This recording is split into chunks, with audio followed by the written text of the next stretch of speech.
Hey everyone, so in this video, I'm going to show you how to add your logo to your FreshBooks account. So this is going to be particularly useful for people who are sending estimates, invoices, or proposals. And so once you actually add your logo to your FreshBooks account, you will no longer actually need to manually add it every time you create a new invoice or estimate or proposal.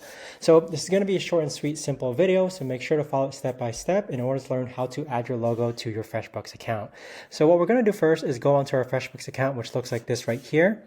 And then you're going to go ahead and scroll down to where it says settings on the bottom left hand corner. So once you click on settings, you're going to appear on this page right here. Go ahead and click on brand appearance. Now under brand appearance, this is where you're going to be able to drag your logo. So you can either drag your logo or you could actually select a file.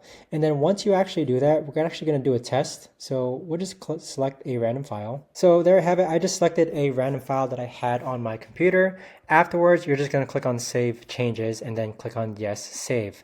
So now you see the confirmation that the brand appearance has been updated.